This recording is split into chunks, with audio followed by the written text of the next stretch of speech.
Hello students, कैसे हैं आप सब लोग। मैं हूं Puja Singh and welcome back to my channel accounting master class. And this is the third lecture on the topic final account. और आज के लेक्चर में हम पढ़ेंगे बैलेंस शीट। हम लोग ledger, journal, trial balance, trading account, PL account, ये सारे ही टॉपिक ऑलरेडी डिस्कस कर चुके हैं और मैं उम्मीद करती हूँ कि आपने वो लेक्चर्स देख भी लिए होंगे। मुझे कमेंट सेक्शन में जरूर बताइएगा। तो चलिए डिटेल में देखते हैं कि आज के लेक्चर में हम कौन कौन से सब टॉपिक डिस्कस करेंगे। तो हम सबसे पहले आज देखेंगे बैलेंस शीट। बैलेंस शीट क्या होती है, बैलेंस शीट का पर्पस क्या है, फॉर्मेट क्या है, बैलेंस शीट के फीचर्स क्या क्या है, मार्शलिंग एंड ग्रुपिंग, दो वर्ड यूज किए जाते हैं, इसका क्या मतलब होता है। और उसके बाद कुछ इंपॉर्टेंट पॉइंट्स देखेंगे regarding final account. Final account से रिलेटेड कुछ इंपॉर्टेंट पॉइंट है जो हमें ध्यान में रखने होते हैं जब हम न्यूमेरिकल करते हैं। तो और उसके बाद आपको एक न्यूमेरिकल कराऊंगी जिसमें हमें ट्रायल बैलेंस दिया रहेगा और हमें ट्रेडिंग अकाउंट, पीएल अकाउंट और बैलेंस शीट बनाना होगा, राइट। और लेक्चर स्टार्ट करने से पहले अगर आप मेरे चैनल पे फर्स्ट टाइम आए हैं, मेरा वीडियो फर्स्ट टाइम देख रहे हैं, तो मैं चैनल के बारे में भी थोड़ा सा बताना चाहती हूँ। मेरे चैनल पर आपको financial accounting, cost accounting, management accounting, financial management, इन सारे सब्जेक्ट की सीक्वेंस में लेक्चर वीडियो सीरीज मिलती है जो मैंने बहुत डिटेल में विद नोट्स एंड न्यूमेरिकल पढ़ाया है। तो अगर आप कॉमर्स के स्टूडेंट हैं तो ये चैनल आपके लिए बहुत ही यूजफुल है। और एक बार मेरे चैनल पर जाके प्लेलिस्ट जरूर चेक करिए। और एक और रिक्वेस्ट है कि इन वीडियो लेक्चर्स को अपने तक ही मत रखिएगा, अपने फ्रेंड्स, रिलेटिव, नेबर, जो कोई भी कॉमर्स स्ट्रीम का हो उसके साथ जरूर शेयर करिएगा।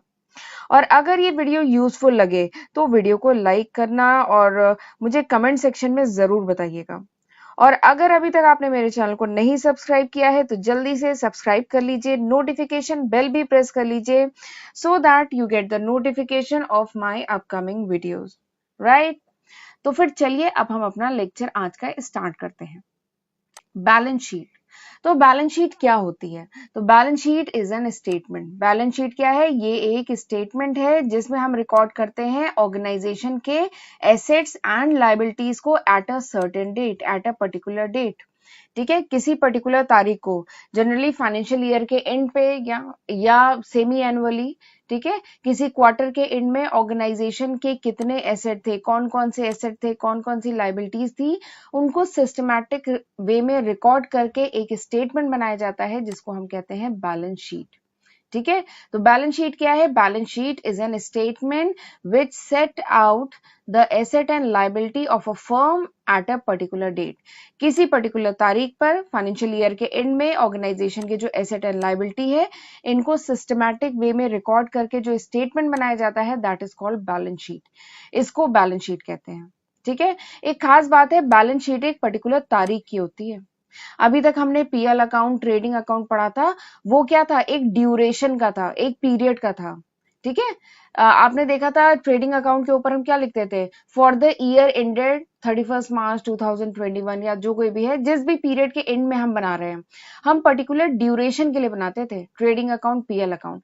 लेकिन ये जो बैलेंस शीट है, अभी जब मैं फॉर्मेट बताऊंगी तो मैं बताऊंगी बैलेंस शीट के ऊपर लिखते हैं एज एट, यानी उस तारीख को, एज एट 31 मार्च 2021 या जिस भी ईयर का है। ठीक है, तो इस पर्टिकुलर तारीख में ऑर्गेनाइजेशन के क्या एसेट्स हैं, क्या लायबिलिटी है, ये बैलेंस शीट में रिकॉर्ड किया जाता है। और दूसरी खास बात है कि balance sheet is an statement. Balance sheet statement है, it is not an account. ये अकाउंट नहीं है। देखिए, trading account was an account. Trading account क्या था? अकाउंट था। डेबिट साइड था, क्रेडिट साइड था। ठीक है, डबल एंट्री सिस्टम फॉलो करते थे। तो ट्रेडिंग अकाउंट अकाउंट था, पीएल अकाउंट अकाउंट है। ठीक है, ट्रायल बैलेंस हमने बनाया था ना, ट्रायल बैलेंस वो क्या था? स्टेटमेंट था। Trial balance was an statement, उसी की तरह balance sheet is also an statement. ठीक है, यहाँ कोई डेबिट क्रेडिट नहीं होता है। तो बैलेंस शीट हुआ, ट्रायल बैलेंस हुआ, ये क्या है? स्टेटमेंट है। जबकि ट्रेडिंग अकाउंट, पीएल अकाउंट, वो क्या है? वो अकाउंट्स हैं। ठीक है, तो इस चीज का थोड़ा ध्यान रखिएगा, इसीलिए लिखा गया है कि इट इज एन स्टेटमेंट, ये स्टेटमेंट है। ठीक, और अब बैलेंस शीट से पता क्या चलता है? बैलेंस शीट क्या शो करती है? तो balance sheet shows the financial position of the business. Balance sheet organisation की फाइनेंशियल पोजीशन बताती है at a given time on a particular date. ठीक है, उस पर्टिकुलर तारीख को ऑर्गेनाइजेशन की फाइनेंशियल पोजीशन क्या थी, ये हमें बैलेंस शीट से पता चलता है। ठीक है। मैं बैलेंस शीट का फॉर्मेट बताऊंगी। तो इस तरफ लेफ्ट हैंड साइड रिकॉर्ड करते हैं liability, right hand side record करते हैं एसेट। ठीक है। एसेट जितना ज्यादा होता है लायबिलिटी से, वही लिखा है मैंने यहाँ पे, excess of asset over liability, excess of asset over outside liability. ठीक है, ये आउटसाइड लायबिलिटी है। Excess of asset over outside liability is called capital, इसको हम कैपिटल कहते हैं। ठीक है। एंड कैपिटल क्या इंडिकेट करता है? It indicate the financial soundness of the company. ठीक। अच्छा, ये आपने कहाँ पे पढ़ा था? कुछ याद आ रहा है? एक्सेस ऑफ एसेट ओवर, ये जो लाइन है, excess of asset over outside liability, ये कहीं पढ़ा था आपने पहले? हाँ, ये मैंने पढ़ाया है अकाउंटिंग इक्वेशन। अकाउंटिंग इक्वेशन यही तो है, asset minus outside liability is equals to capital, यही तो है अकाउंटिंग इक्वेशन।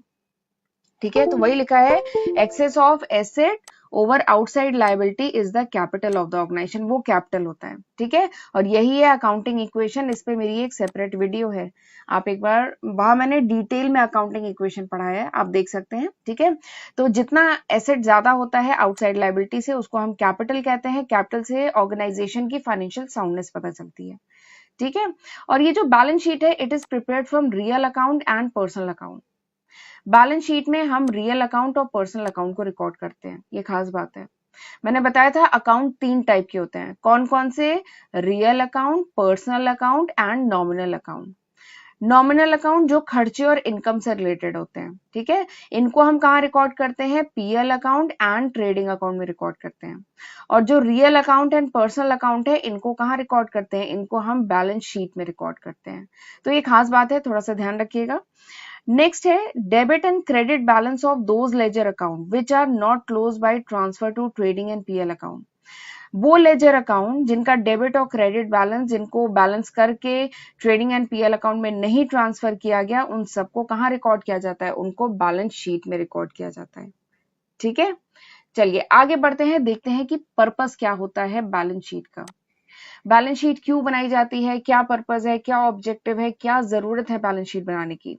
तो काफी पॉइंट ऑलरेडी डिस्कस हो गए हैं, थोड़े और पॉइंट है, मैं बता देती हूँ जल्दी से। तो बैलेंस शीट बनाने का सबसे पहला पर्पस है कि हमें पता चलता है कि ऑर्गेनाइजेशन की फाइनेंशियल पोजीशन, जो भी बिजनेस है उसकी फाइनेंशियल पोजीशन पता चलती है at a particular point of time, on a particular date, एक पर्टिकुलर तारीख को ऑर्गेनाइजेशन की फाइनेंशियल पोजीशन क्या है वो पता चलता है। This is the first point. दूसरी इंपॉर्टेंस जो बैलेंस शीट बनाने की है, कि बैलेंस शीट से हमें पता चलता है amount of assets under the particular head, यानी ऑर्गेनाइजेशन के कितने एसेट्स हैं और उनकी वैल्यू क्या है। ठीक है, क्योंकि बैलेंस शीट में हम जितने भी एसेट्स हैं उनको हम सिस्टमैटिक वे में पर्टिकुलर हेड्स के अंदर रिकॉर्ड करते हैं। ठीक है, जैसे ऑर्गेनाइजेशन के जितने भी करंट एसेट हैं उनको करंट एसेट के हेड में रिकॉर्ड करते हैं। करंट एसेट मतलब जैसे कैश इन हैंड हुआ, कैश एट बैंक हुआ, डेटर्स हुए, इन्वेंट्री हुई। ठीक है, तो वो हम करंट एसेट में रिकॉर्ड करते हैं। फिक्स एसेट में जैसे मशीनरी, लैंड हुआ, ठीक है, ये सब हम फिक्स एसेट में रिकॉर्ड करते हैं। तो हम एक पर्टिकुलर हेड के अंदर ऑर्गेनाइजेशन के कितने एसेट हैं, ये सब हमें डिटेल में पता चलता है बैलेंस शीट से, राइट। तीसरी इंपॉर्टेंस क्या है? जैसे हमें एसेट के बारे में पता चलता है, वैसे ही हमें लायबिलिटीज के भी बारे में पता चलता है कि ऑर्गेनाइजेशन की कितनी लायबिलिटीज हैं, कितनी आउटसाइड लायबिलिटीज हैं, कितनी प्रोपराइटर ने कितना पैसा ऑर्गेनाइजेशन में डाला है। ठीक है, तो उसके बारे में भी डिटेल में हमें पता चलता है बैलेंस शीट से। ठीक, this is the third importance. Fourth importance balance sheet की क्या है, कि balance sheet is the base for the opening entry of the next accounting year. Balance sheet एक बेस की तरह काम करता है for the opening entry of the next accounting year. अगला जो फाइनेंशियल ईयर शुरू होगा उसके ओपनिंग एंट्री करनी होगी, कौन कौन से एसेट्स हैं ऑर्गेनाइजेशन के पास, ठीक है, ओपनिंग एंट्री करनी होगी। तो उसके लिए बैलेंस शीट जो होती है प्रीवियस पीरियड की, this act as a base, वो एक बेस की तरह काम करता है।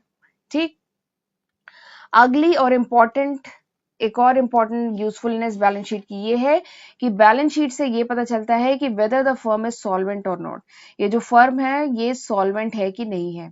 सॉल्वेंट मतलब कि फर्म एबल है अपने ऑब्लिगेशंस को पे करने में कि नहीं पे करने में, नहीं पे कर पाएगी, ये हमें बैलेंस शीट से पता चलता है। ठीक है, तो वही है, फर्म सॉल्वेंट है कि नहीं सॉल्वेंट है, ये हमें बैलेंस शीट से पता चलता है। ठीक है। तो these where the few purpose of balance sheet, ये कुछ पर्पस थे, नीड थी बैलेंस शीट की। चलिए आगे बढ़ते हैं, देखते हैं format of balance sheet. Balance sheet का फॉर्मेट क्या है? तो सबसे ऊपर आप लिखेंगे balance sheet of particular company, जो भी पर्टिकुलर एक्स फर्म है, जो भी बिजनेस है, उसका यहाँ पे नाम लिखेंगे। एज एट, किस तारीख को बना रहे हैं balance sheet? 31 March of particular year, जो भी ईयर है। जैसे यहाँ पे अगर 2021 है तो यहाँ पे लिखेंगे 2021। तो बैलेंस शीट ऑफ, यहाँ पे जो भी फर्म का नाम है वो लिखेंगे एज एट 31 मार्च 2021। ठीक, 4 कॉलम होंगे। लेफ्ट हैंड साइड रिकॉर्ड करते हैं लायबिलिटी, अमाउंट, एसेट, अमाउंट, ये 4 कॉलम होंगे। ठीक है, लेफ्ट हैंड साइड रिकॉर्ड करते हैं लायबिलिटी, इधर एसेट्स, और इधर कोई डेबिट क्रेडिट नहीं होता है। ठीक है, तो लायबिलिटी एंड एसेट। अब लायबिलिटी साइड में ऑर्गेनाइजेशन की जो लायबिलिटीज हैं, जैसे सन्ड्री क्रेडिटर हुआ, बिल पेबल हुआ, बैंक ओवरड्राफ्ट हुआ, ठीक है, ईपीएफ एम्प्लॉय प्रोविडेंट फंड हुआ, लोन या एडवांसेस, उसका क्रेडिट बैलेंस, ठीक है, रिजर्व एंड रिजर्व फंड है, ठीक है, ये सब आप इधर रिकॉर्ड करेंगे। ये सब क्या हुआ? ये सब हुआ आउटसाइड लायबिलिटी, ठीक है, बाहर की लायबिलिटी। फिर उसके बाद जो ओनर ने अपने बिजनेस में जो भी कैपिटल इन्वेस्ट किया है, ठीक है, ये क्या हुआ? ये इनसाइड लायबिलिटी हुआ। ठीक है, फर्म की इनसाइड लायबिलिटी। तो उसके बाद ये रिकॉर्ड की जाती है, हम रिकॉर्ड करेंगे कैपिटल। और अगर इंटरेस्ट ऑन कैपिटल देना पड़ रहा है तो उसे ऐड करते हैं, नेट प्रॉफिट को ऐड करते हैं। और अगर कुछ ड्रॉइंग है, इनकम टैक्स है, इंटरेस्ट ऑन ड्रॉइंग है, नेट लॉसेज है, तो इनको हम सब्सट्रैक्ट करते हैं। ठीक है, फिर नेट में जो कैपिटल आता है फिर उसको यहाँ पे रिकॉर्ड किया जाता है। तो ये हो गया आउटसाइड, ये हो गया इनसाइड लायबिलिटी, ये हो गया आउटसाइड लायबिलिटी। तो ये हुआ पूरा लायबिलिटी का कॉलम, और फिर इसके बाद यहाँ पे टोटल कर दिया जाता है। ठीक, अब आ जाइए एसेट साइड। ऑर्गेनाइजेशन के जितने भी एसेट्स हैं, जैसे cash in hand, cash at bank, bill receivable, sundry debtor, loan या एडवांसेस का debit balance, closing stock, loose tool, investment, furniture, plant and machinery, land and building, business premises, patent, copyright, goodwill, trademark, ये सारी चीजें क्या है? Asset है organisation के। इन सबको, जो जो आपको क्वेश्चन में दिया गया, इन सबको आप यहाँ पे रिकॉर्ड करेंगे, और उसके बाद यहाँ पे करेंगे total. And this total should be equal, जो टोटल एसेट है वो टोटल लायबिलिटी के क्या होना चाहिए? बराबर आना चाहिए। अगर बराबर आ गया मतलब आपने कोई गलती नहीं की है, आपकी बैलेंस शीट मैच हो गई है, आपने सही किया है। ठीक है, चलिए आगे बढ़ते हैं, देखते हैं बैलेंस शीट के कुछ फीचर्स। सबसे पहला फीचर है, इसमें कुछ फीचर मैं ऑलरेडी डिस्कस कर चुकी हूँ। सबसे पहला फीचर क्या है? बैलेंस शीट पर्टिकुलर डेट को बनता है। ये ड्यूरेशन का नहीं होता, पर्टिकुलर पीरियड का नहीं होता। जैसे trading account and PL account होता था, ये पर्टिकुलर तारीख का होता है। ठीक है, ऐसे ही ट्रायल बैलेंस भी जो था ना, वो पर्टिकुलर डेट का था। ठीक है, this is the first feature. अगला फीचर क्या है कि बैलेंस शीट को प्रिपेयर किया जाता है after preparing the trading and PL account. पहले ट्रेडिंग अकाउंट बनाया जाता है, उसके बाद ट्रेडिंग अकाउंट से क्या निकलता था? चलिए रिवाइज कर लेते हैं। ट्रेडिंग अकाउंट से निकलता था ग्रॉस प्रॉफिट या ग्रॉस लॉस। ठीक है, फिर इस ग्रॉस प्रॉफिट या ग्रॉस लॉस को कहाँ रिकॉर्ड करते थे? पीएल अकाउंट में रिकॉर्ड करते थे। फिर पीएल अकाउंट से क्या निकलता था? Net profit, net loss. फिर उसको हम कहाँ रिकॉर्ड करते हैं? बैलेंस शीट में। ठीक है, तो बैलेंस शीट बनाने से पहले PL account and trading account बनाना जरूरी है। ठीक, अगला जो फीचर है वो ये है कि बैलेंस शीट से ऑर्गेनाइजेशन की फाइनेंशियल पोजीशन पता चलती है, बिजनेस की फाइनेंशियल पोजीशन पता चलती है। अगला फीचर है जो मैं बता चुकी हूँ कि balance sheet is not an account, it is an statement of asset and liability. Asset and liabilities को सिस्टमैटिक वे में रिकॉर्ड करने का एक स्टेटमेंट है बैलेंस शीट। ठीक है, it is not an account, इसमें डेबिट क्रेडिट नहीं होता है, ये अकाउंट नहीं है। अगला जो फीचर है that is, where is my pen, अगला जो फीचर है वो ये है कि total of asset side must be equal to liability side. Asset और लायबिलिटी बराबर होनी चाहिए, ठीक है, मैच करनी चाहिए। अगर नहीं मैच हो रही मतलब कुछ एरर है। ठीक है, तो these where the few features of balance sheet. चलिए आगे देखते हैं, दो टर्म यूज होते हैं, ग्रुपिंग एंड मार्शलिंग। ये क्या होते हैं? ठीक है, तो ग्रुपिंग बेसिकली क्या होता है? जो भी आइटम्स होते हैं बैलेंस शीट के, ठीक है, वो आइटम जो सिमिलर नेचर के हों, एक जैसे हों, उनको एक पर्टिकुलर, एक कॉमन अकाउंटिंग हेड के अंदर जो रिकॉर्ड किया जाता है दैट इज कॉल्ड ग्रुपिंग। ठीक, एक बार फिर से बता रही हूँ, जो भी आइटम है बैलेंस शीट के जो सिमिलर नेचर के हैं उनको एक पर्टिकुलर हेड के अंदर में रिकॉर्ड किया जाता है, जिसको हम कहते हैं ग्रुपिंग। जैसे एग्जांपल के लिए करंट एसेट, ठीक है, एसेट साइड में करंट एसेट जैसे हैं, तो करंट एसेट के जितने आइटम्स आते हैं जैसे cash in hand, cash at bank, inventory हुआ, और डेटर्स हुआ, ये जितने भी आइटम है ये करंट एसेट के हेड में आते हैं क्योंकि ये आइटम सिमिलर नेचर के हैं, तो हमने इनको ग्रुप कर दिया, ठीक है, दिस इज करंट एसेट। फिर उसके बाद एसेट साइड में एक आता है फिक्स एसेट, तो जितने आइटम फिक्स एसेट नेचर के टाइप के हैं वो इस हेड के अंडर में रिकॉर्ड किए जाते हैं, तो हमने क्या कर दिया, ग्रुपिंग कर दिया, तो दिस इज कॉल्ड ग्रुपिंग। फिर उसके बाद एक वर्ड और यूज होता है बैलेंस शीट से related, that is marshalling. Marshalling क्या होता है, मार्शलिंग मतलब arrangement of asset and liability in the particular order. जो भी एसेट और लायबिलिटीज आप बैलेंस शीट में शो कर रहे हैं उनको एक पर्टिकुलर ऑर्डर में रिकॉर्ड किया जाता है, तो उसी को कहा जाता है मार्शलिंग, ठीक है। मार्शलिंग क्या होता है, ये वर्ड इवन मैं एक ऑब्जेक्टिव क्वेश्चन में मैंने ये देखा था, मैंने जो एमसीक्यू की सीरीज है उसमें एक क्वेश्चन था कि मार्शलिंग टर्म किससे रिलेटेड है, trading account, PL account, balance sheet किससे रिलेटेड है, तो ये जो वर्ड है marshalling, this is related with balance sheet. Marshalling मतलब क्या होता है, जो भी एसेट एंड लायबिलिटीज हैं, बैलेंस शीट की जो भी एसेट एंड लायबिलिटीज हैं उनको पर्टिकुलर ऑर्डर में जो अरेंज किया जाता है, दिस इज कॉल्ड मार्शलिंग, ठीक। और ये जो एसेट एंड लायबिलिटी जो हम अरेंज करते हैं इनको दो ऑर्डर्स में अरेंज कर सकते हैं। पहला क्या है, इन द ऑर्डर ऑफ लिक्विडिटी, या तो लिक्विडिटी के ऑर्डर में या फिर परमानेंस के ऑर्डर में, ठीक है। तो ये दो ऑर्डर होते हैं जिस ऑर्डर में हम एसेट और लायबिलिटीज को अरेंज कर सकते हैं। पहला है इन द ऑर्डर ऑफ लिक्विडिटी, अगर हम लिक्विडिटी के ऑर्डर में एसेट और लायबिलिटीज को अरेंज करते हैं तो जो ज्यादा लिक्विड एसेट्स हैं, ठीक है, एसेट साइड में जो मोर लिक्विड एसेट्स हैं, यानी मोर लिक्विड एसेट मतलब करंट एसेट है, उनको हम पहले रिकॉर्ड करते हैं, ठीक है। और जो लेस लिक्विड एसेट है मतलब फिक्स एसेट जो है उन्हें बाद में रिकॉर्ड करते हैं, अगर हम लिक्विडिटी के ऑर्डर में रिकॉर्ड कर रहे हैं, ठीक है। और ऐसे ही लायबिलिटी साइड में जो शॉर्ट टर्म लायबिलिटी उन्हें पहले रिकॉर्ड करते हैं और लॉन्ग टर्म लायबिलिटी को बाद में रिकॉर्ड करते हैं, ठीक। अगर हम लिक्विडिटी के ऑर्डर में रिकॉर्ड कर रहे हैं, तो लिक्विडिटी के ऑर्डर में अगर हम रिकॉर्ड कर रहे हैं तो हमारी बैलेंस शीट कुछ ऐसी बनेगी। देखिए एसेट साइड में क्या है, पहले हमने करंट एसेट रिकॉर्ड किया है, ठीक है। करंट एसेट मतलब cash in hand, cash at bank, bill receivable, debtor, closing stock, ये सब करंट एसेट है, इनको पहले रिकॉर्ड किया। फिर उसके बाद हमने फिक्स एसेट रिकॉर्ड किए, ठीक है, ये करंट एसेट रिकॉर्ड किए फिर फिक्स एसेट रिकॉर्ड किए। ऐसे ही अगर मैं लायबिलिटी साइड में बात करूं तो हमने शॉर्ट टर्म लायबिलिटी पहले रिकॉर्ड की, शॉर्ट टर्म लायबिलिटी पहले रिकॉर्ड की और लॉन्ग टर्म लायबिलिटी जो है वो हमने बाद में रिकॉर्ड की, ठीक है। तो अगर हम इन आइटम्स को लिक्विडिटी के हिसाब से अरेंज करें तो बैलेंस शीट कुछ ऐसे बनेगी, ठीक है।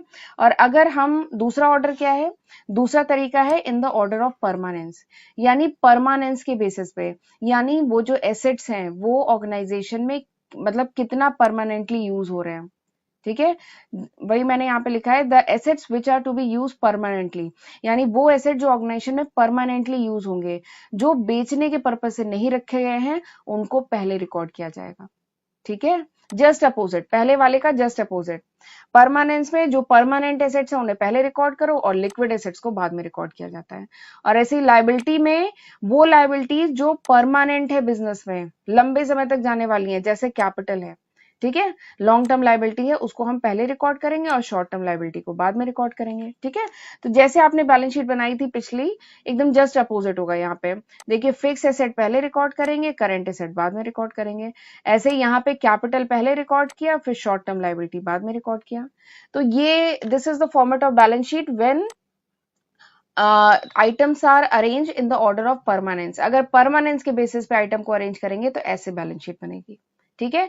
वैसे जनरली जो होता है लिक्विडिटी के बेसिस पे ही आइटम्स को हम रिकॉर्ड करते हैं बैलेंस शीट में, बट आपको पता दोनों होना चाहिए, ठीक है, एग्जाम में कुछ भी पूछा जा सकता है, ठीक है। तो चलिए हमने पढ़ लिया ट्रेडिंग अकाउंट, पीएल अकाउंट और बैलेंस शीट। अब मैं उम्मीद करती हूँ कि आपको बैलेंस शीट के बारे में अच्छे से समझ में आ गया होगा। तो फाइनल अकाउंट क्या होता है, final account is a combination of या collection of trading account, PL account and balance sheet. Trading account plus PL account plus balance sheet तीनों को कलेक्टिवली क्या कहते हैं, फाइनल अकाउंट। इसको फाइनल अकाउंट क्यों कहते हैं, क्योंकि फाइनेंशियल ईयर के एंड में अल्टीमेटली यही 3 अकाउंट बनाए जाते हैं, राइट। तो दिस इज फाइनल अकाउंट। चलिए अब मैं उम्मीद करती हूँ आपको पूरा समझ में आ गया होगा फाइनल अकाउंट। हम ट्रेडिंग अकाउंट पढ़ लिया, हमने पीएल अकाउंट पढ़ लिया, हमने बैलेंस शीट पढ़ ली। चलिए आगे बढ़ते हैं। अब मैं आपको कुछ इंपॉर्टेंट पॉइंट बताऊंगी फाइनल अकाउंट से रिलेटेड। सबसे पहला इंपॉर्टेंट पॉइंट है ट्रायल बैलेंस से रिलेटेड है, ठीक है। ट्रायल बैलेंस प्रिपेयर किया जाता है ताकि जो अर्थमेटिकल एक्यूरेसी है, जो भी हमने जर्नल बनाया है, जो भी हमने लेजर बनाया है, उसकी अर्थमेटिकल एक्यूरेसी चेक कर सके। और वो कैसे पता चलेगी? जब डेबिट और क्रेडिट बैलेंस जो हमने रिकॉर्ड किए हैं वो अगर मैच हो गए, यानी जो हमने जर्नल बनाया, लेजर बनाया, वो क्या है? वो सही है। ठीक है, वो अर्थमेटिकली करेक्ट है।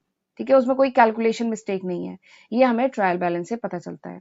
बट अगर ट्रायल बैलेंस नहीं मैच हुआ तो? ट्रायल बैलेंस मैच हो गया तो बहुत अच्छी बात है, यानी सही है। बट अगर ट्रायल बैलेंस नहीं मैच हुआ तो क्या होगा? तो ट्रायल बैलेंस अगर नहीं मैच होता है तो जो भी डिफरेंस है डेबिट बैलेंस का और क्रेडिट बैलेंस का, जो भी डिफरेंस है, इसको हम रिकॉर्ड करते हैं under the head suspense account.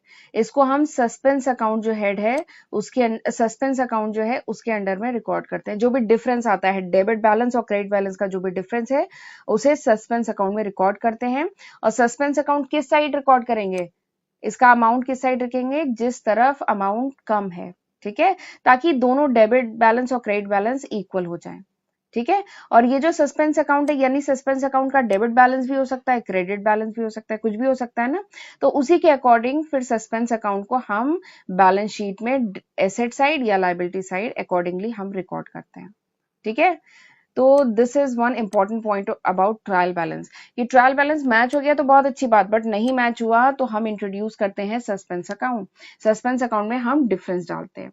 ठीक, चलिए आगे बढ़ते हैं। एक और इंपॉर्टेंट पॉइंट बताती हूँ कि जो आइटम हम ट्रायल बैलेंस में रिकॉर्ड करते हैं या ट्रायल बैलेंस में जो भी आइटम आते हैं वो या तो ट्रेडिंग अकाउंट में रिकॉर्ड होंगे या पीएल अकाउंट में रिकॉर्ड होंगे या बैलेंस शीट में रिकॉर्ड होते हैं। ठीक है, जो आइटम ट्रेडिंग अकाउंट में आते हैं।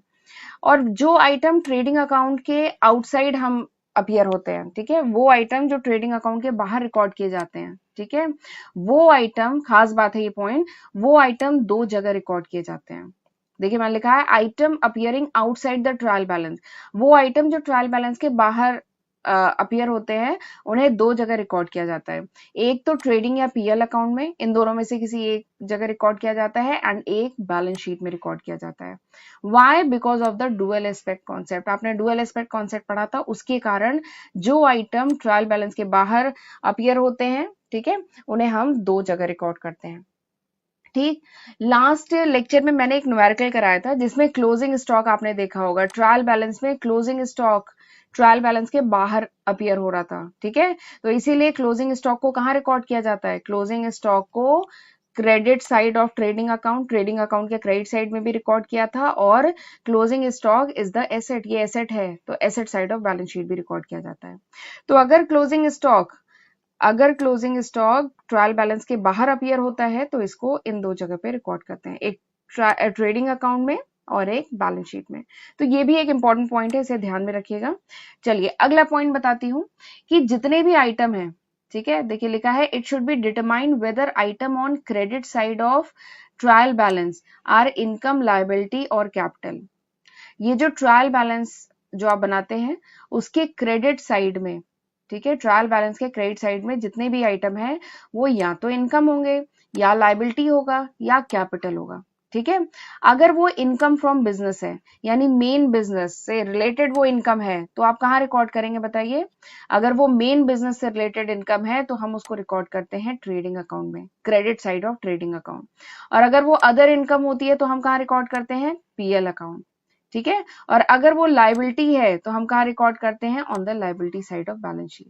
ठीक है, तो ट्रायल बैलेंस के क्रेडिट साइड में जो आइटम होंगे वो या तो इनकम होंगे या लायबिलिटी होगा या कैपिटल होगा।